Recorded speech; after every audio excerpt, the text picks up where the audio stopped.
My son is standing in the kitchen asking me a question I don't know how to answer, and in 60 seconds his innocent observation is going to destroy my marriage. Or save it. I'm not sure which yet. Dad, why does Mom change her shirt in the driveway every day? I'm staring at him. At Woody, 9 years old, holding a glass of orange juice, looking at me like this is a normal question. Like he's asking about homework or what's for dinner. What do you mean, buddy? Mom, when she comes home from work, she sits in the car for a long time. Then she changes her shirt. I watch from my window sometimes. She takes off her shirt and puts on a different one. Then she comes inside. My hands freeze on the coffee mug I'm holding. How often does this happen? Every day. For like a long time.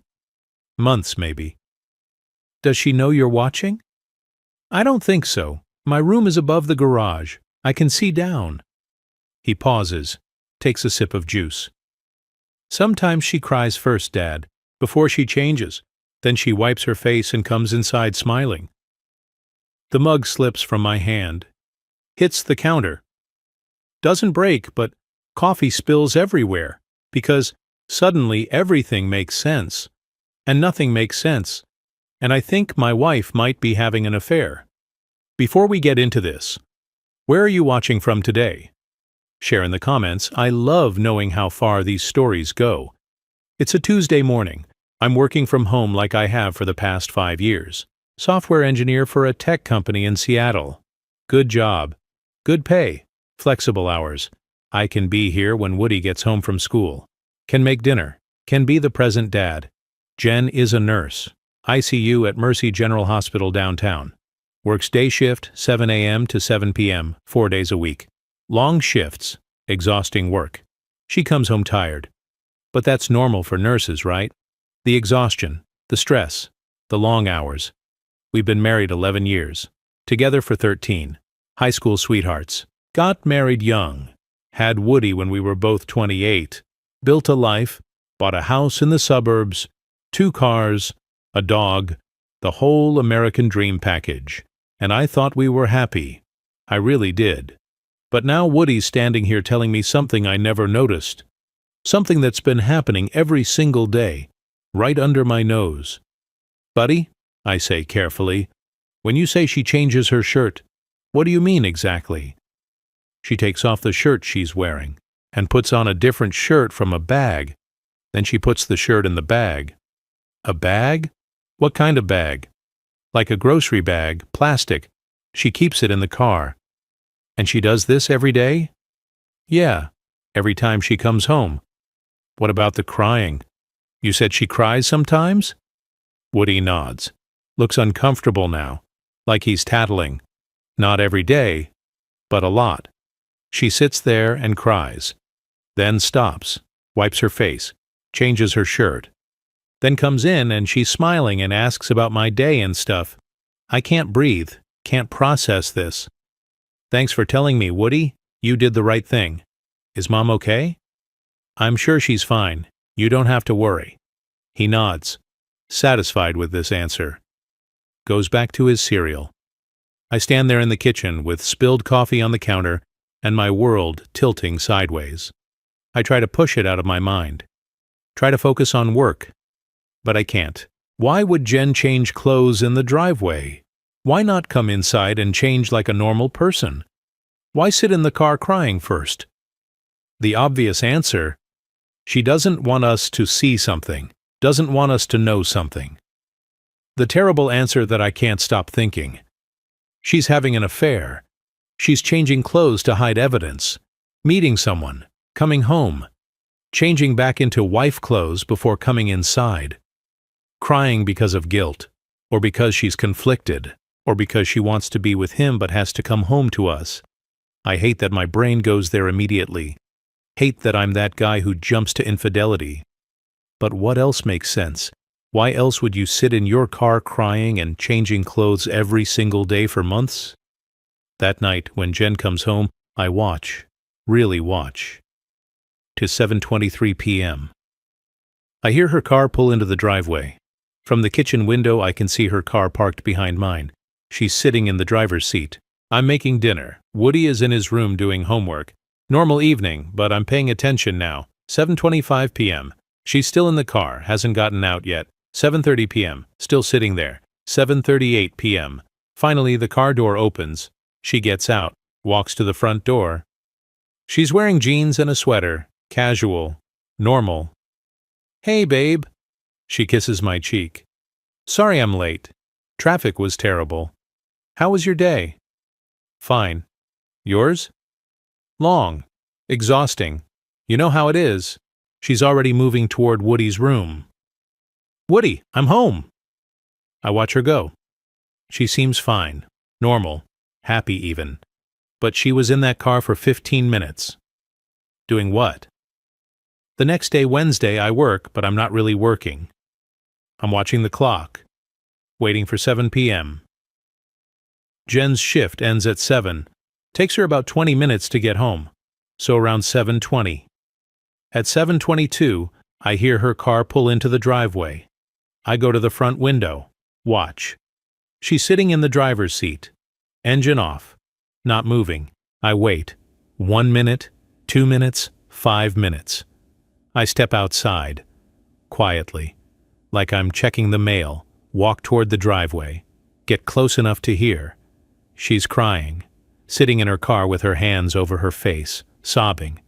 Trying to be quiet. Like she doesn't want anyone to hear.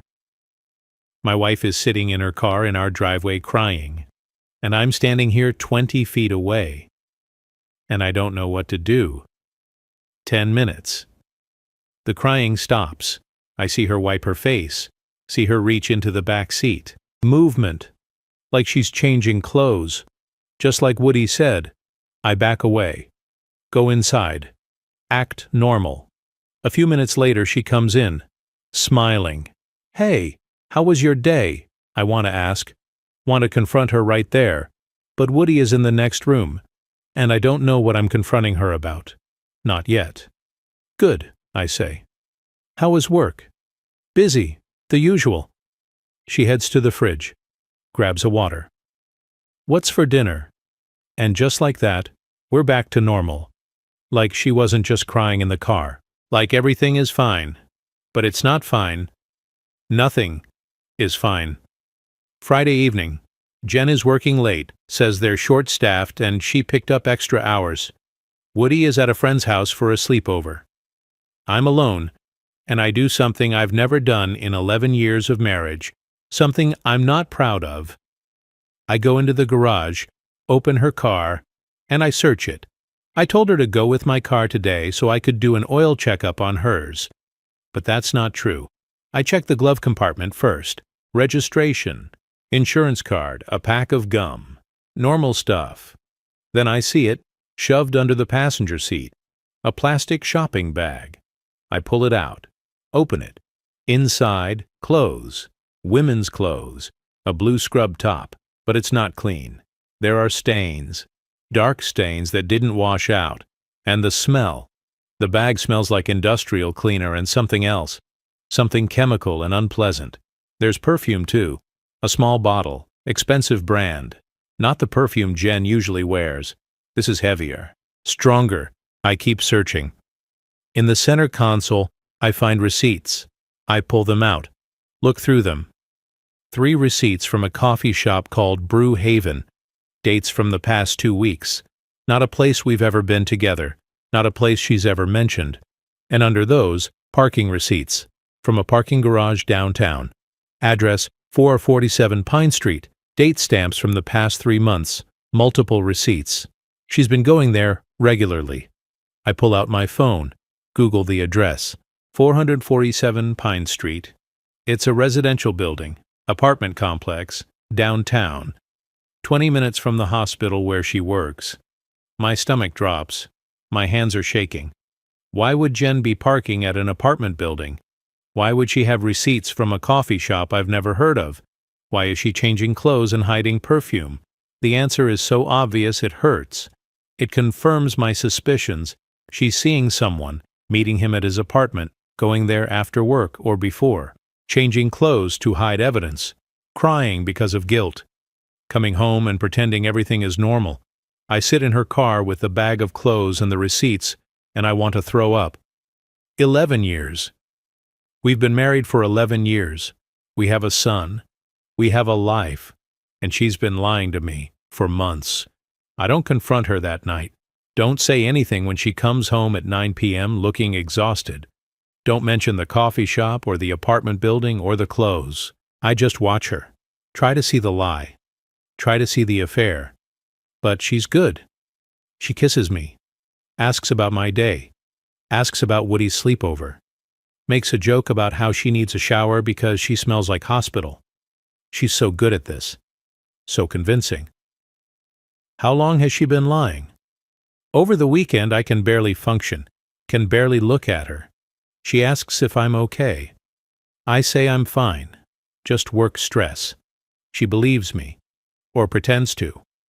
Monday morning she leaves for work at 6:30 a.m. As soon as she's gone, I make a decision. I'm going to find out the truth. I'm going to follow her. I call in sick to work, email my manager. And then I get in my car and I drive to Mercy General Hospital. I park across the street. Wait. At 7:15 a.m. I see her, walking into the hospital in her scrubs, so she does go to work. At least in the mornings. I wait there all day, sitting in my car like a stalker, like a paranoid husband, like everything I never wanted to be. At 6:45 p.m. she walks out, still in scrubs, gets in her car, drives out of the parking lot. I follow her. Keep a few cars back. Feel like I'm in a bad movie. But I need to know. She doesn't go home. She drives downtown, takes the exit for Pine Street. My heart is pounding. This is it. This is the proof. She pulls into the parking garage at 447 Pine Street. I follow. Park a few spots away. Watch. She gets out of her car, walks to the elevator. She looks tired, defeated, not like someone excited to see their lover. But maybe that's part of it. Maybe the guilt is eating her alive. I wait 5 minutes, then I follow. Take the elevator up. But I don't know what floor she went to. The building has 12 floors. I'm guessing, hoping to see her in a hallway. I get out on the 4th floor. Walk the hallways. Nothing. Try the 5th floor. Nothing. I give up. Go back to my car. Wait. An hour later she comes out. She's changed clothes. No more scrubs. She's wearing jeans and a sweater. The same outfit she wore home the other night. She gets in her car, drives home. I follow from a distance. She goes straight to our house, pulls into the garage. I park down the street. Wait 10 minutes. Then drive home myself.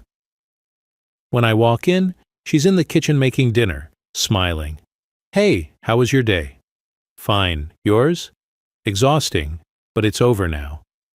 I want to scream. Want to ask where she really was, who she was with, why she changed clothes in an apartment building. But I don't, because I'm not ready yet, because I need a plan. Tuesday, I make a decision. I'm going to confront her. I'm going to do it properly. No ambush, no screaming, just ask. Give her a chance to tell the truth. I text her at work. Can we do date night this week? Get a babysitter for Woody, just us. We need to talk. She responds 20 minutes later. Is everything okay? Yeah, just want to spend time together. Talk about some stuff. Okay, Thursday? Perfect.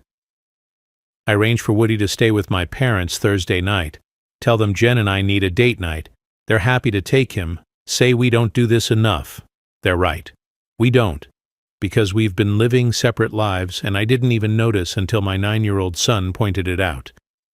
Thursday. The day I've been dreading. The day everything changes.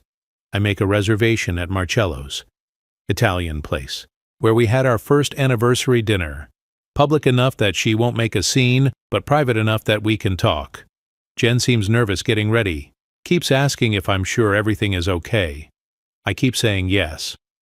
We drop Woody at my parents' house at 5 p.m., drive to the restaurant in silence. She tries to make small talk. I give one-word answers. We sit down at our table, order wine. She's looking at me like she's waiting for bad news. Jason, what's going on? You've been distant all week. Is it work? This is it. The moment. I need to ask you something. And I need you to be honest with me. Okay. Her voice is careful, scared. Why do you change clothes in the drive-away every day? She freezes. Her face goes white. What? Woody told me. He watches from his window. Says you sit in the car, sometimes cry. Then change your shirt. Then come inside. He says you've been doing it for months. She's staring at me, not speaking. I found the bag in your car, Jen. The clothes, the perfume.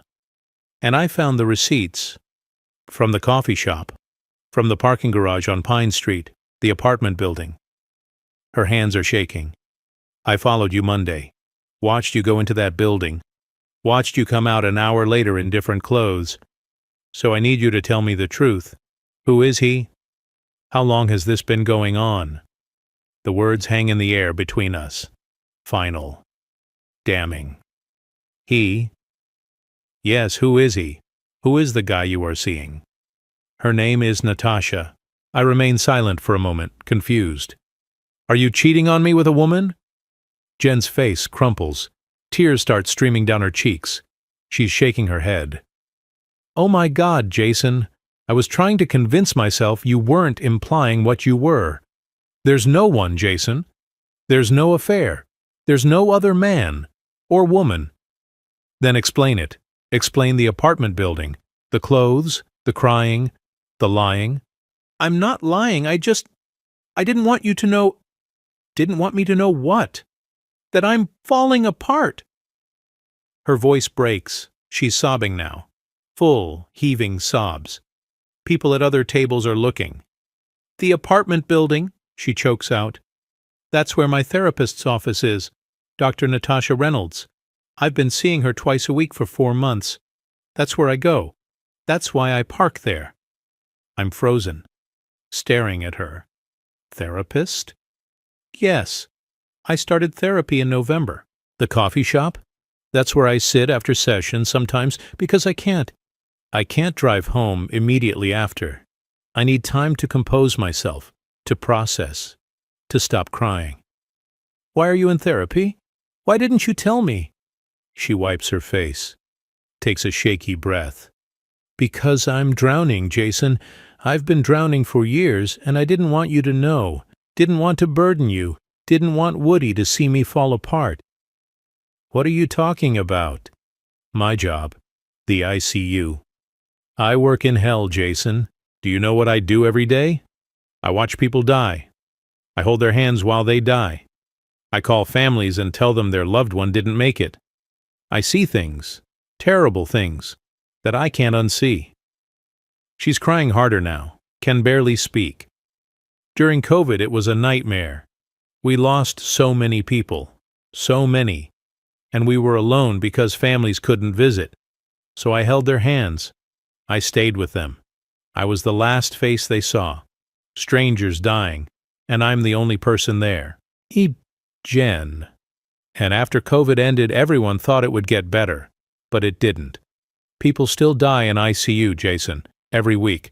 Car accidents, heart attacks, strokes, overdoses, young people, old people, people with families waiting, and I have to be the one to tell those families that we did everything we could, but it wasn't enough. She's gasping between sobs. I developed PTSD. That's what Dr. Reynolds says. Post-traumatic stress disorder. From my job. From watching people die over and over and over. From carrying all that death, all that grief. My throat is tight. I can't speak. The clothes in the bag? Those are my scrubs. My work scrubs. They have blood on them, Jason. Blood that won't wash out no matter how many times I try. Blood from patients I tried to save and couldn't. I can't bring those scrubs into our house. Can't let Woody see them. Can't let him smell the hospital smell. The death smell. The perfume is to cover the smell, because even after I change clothes, even after I shower at the hospital, I can still smell it, the disinfectant and blood and death. So I use perfume, strong perfume, to mask it. So when I hug Woody, he doesn't smell death on his mother. I feel like I've been punched in the stomach. And the crying, she continues, voice breaking. I cry in the car because I can't cry in front of you, can't cry in front of Woody. You both need me to be strong, to be the happy mom, the happy wife, so I sit in that car and I let it out. All the grief, all the trauma, all the pain, and then I wipe my face and change my shirt and put on the smile and come inside and pretend I'm fine. Jen, but I'm not fine, Jason. I'm not fine. I'm breaking. I'm shattered. And I've been trying so hard to hold it together, to protect you and Woody from how broken I am, to keep being the person you need me to be. She's sobbing so hard she can barely breathe. People are definitely staring now. A waiter approaches looking concerned, but I wave him away. I thought I was strong enough to handle it, she gasps. I thought if I just kept going, kept pushing through, it would get better. But it's not getting better. It's getting worse. And I didn't know how to tell you, didn't know how to say, I'm dying inside from a job that's supposed to help people. So I just kept hiding, kept crying in the car, kept pretending. I reach across the table, grab her hands. They're ice cold. Why didn't you tell me? My voice cracks. Why didn't you let me help you? Because you have your own stress, your own job. You take care of Woody when I'm working. You do so much already. I couldn't add my breakdown to your plate. I couldn't be another burden. You're not a burden. You're my wife. You're supposed to tell me when you're hurting. I didn't know how. I didn't know how to say it without falling apart, without admitting that I've been failing at being strong, failing at protecting our family from my pain. I'm crying now too. For the first time in years, I'm crying. I thought you were having an affair, I whisper. I was so sure. The evidence, it all pointed to. I know it looks bad. I should have told you about therapy, about everything, but I was ashamed.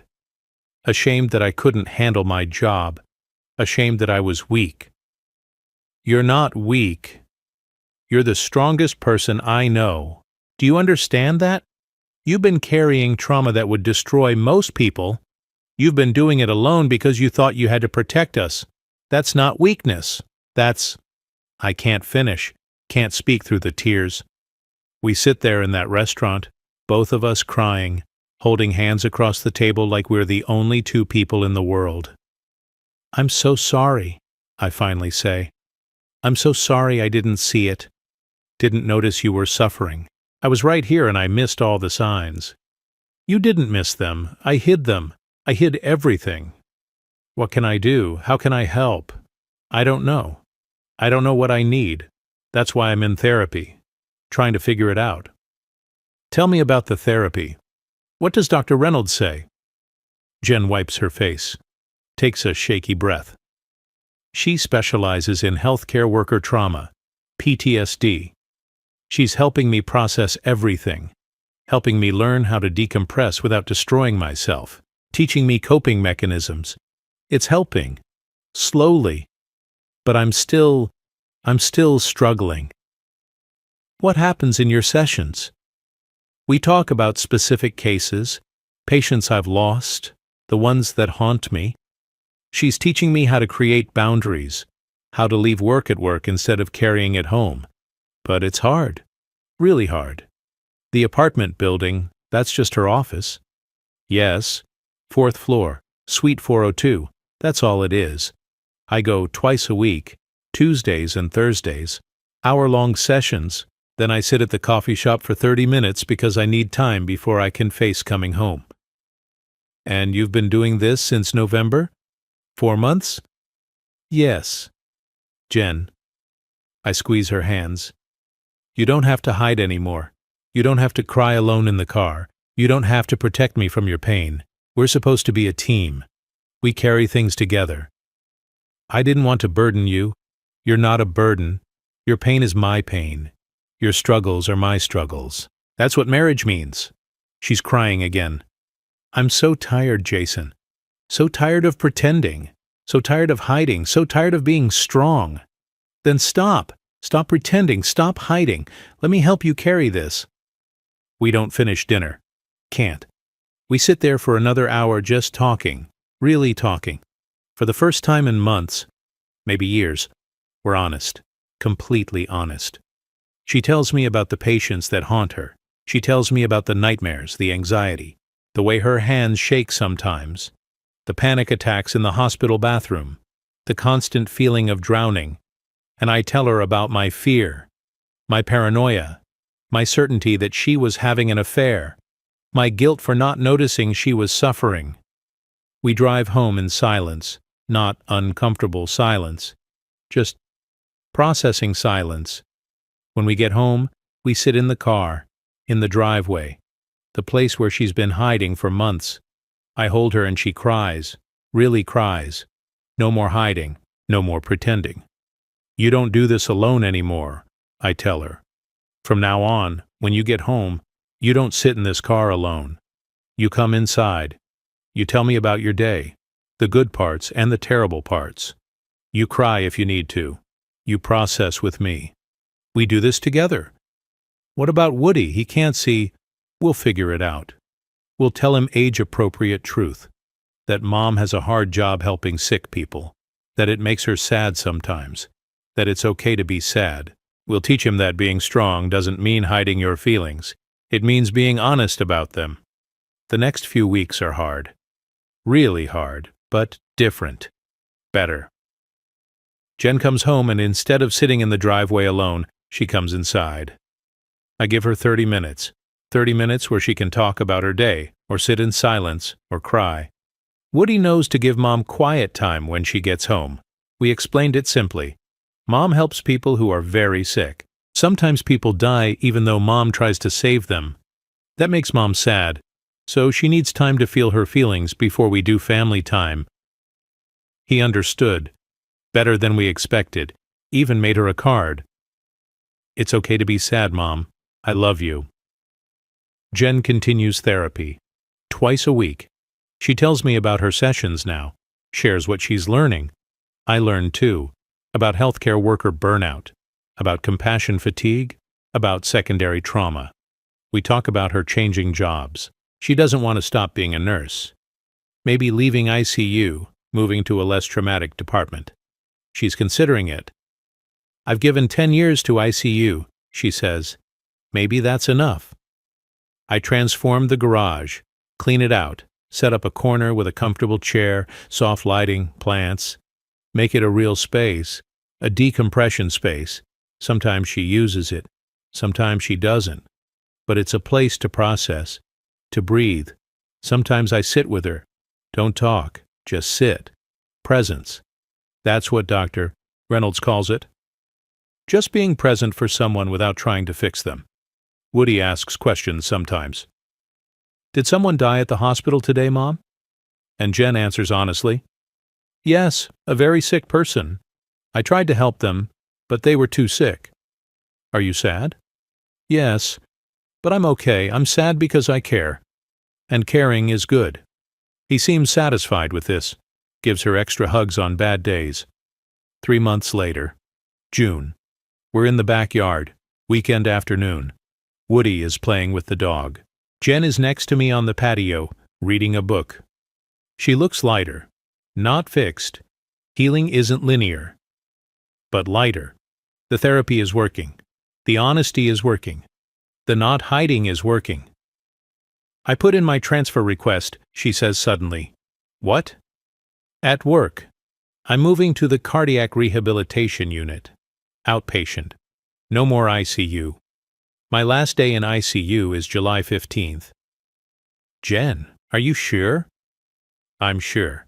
I've given everything I can to ICU. I've given too much. It's time to do something that doesn't destroy me. Dr. Reynolds agrees. I can still help people. Still be a nurse, but in a way that doesn't require me to carry death home every single day. I'm proud of you. I'm proud of me too, for finally admitting I can't do it anymore. That's hard. Admitting you've reached your limit. That's not failure, that's wisdom. She smiles, reaches for my hand. I'm sorry I hid from you. Sorry I thought I had to carry everything alone. I'm sorry I didn't notice. Sorry I jumped to the worst conclusion instead of just asking what was wrong. We're both sorry, but we're better now, right? We're better now. Woody runs over. Dad, can we get ice cream later? Sure, buddy. He grins, runs back to the dog. Jen watches him. He's been happier too. Did you notice? Since I stopped hiding. Since I started being honest about the hard days. He's less anxious, more open. Kids know. Even when we think we're hiding it, they know something's wrong. He's a good kid. He's a great kid. He's the one who noticed you were hurting when I didn't. He's the one who asked the question that saved us. It's September now. 6 months since that dinner at Marcello's. 6 months since I thought my marriage was over. Since I discovered it was actually just beginning. A new version of it. An honest version. Jen's been in her new position for 2 months. She comes home different now. Still tired, still stressed sometimes, but not broken. Not shattered. Not crying in the car. Sometimes she still uses the decompression space in the garage. Sits there for 15 minutes. Processes her day. But she's not hiding. She's just taking a moment. And that's okay. I think about how close I came to losing her. Not to another man, but to trauma. To silence. To the belief that she had to carry everything alone. I think about how I was so sure I knew what was happening. So convinced of the affair. The evidence was right there. The clothes, the perfume, the apartment building, the crying. It all fit the narrative I'd built. But I was completely wrong, and being wrong saved us. Because it forced the conversation, forced the honesty, forced us to stop hiding from each other. Jen doesn't change clothes in the driveway anymore. She comes inside in her scrubs. Sometimes they're wrinkled. Sometimes they have stains. That's okay. We wash them together. We don't hide the reality of her job. We face it together. She still has hard days. Days when she loses patience. Days when the rehabilitation unit is too slow and she misses the adrenaline of ICU. Days when the trauma resurfaces and she has to work through it again. But she doesn't carry it alone. She shares it, talks about it, lets us help carry the weight. And I've learned to ask instead of assume. To look for signs. To check in. To create space for honesty even when it's uncomfortable. Marriage isn't about being perfect. It's not about never struggling. It's about struggling together. About being honest when you're drowning instead of pretending you're fine. About asking, "What's wrong?" instead of assuming you know. That's what family is supposed to be. So let me ask you, have you ever assumed the worst about someone when the truth was completely different? Have you ever hidden your pain to protect the people you love? Let me know in the comments. And if this story reminded you that sometimes the people who seem fine are falling apart inside, hit subscribe, because we all need to remember to ask, to really ask, and to mean it when we say, "How are you?"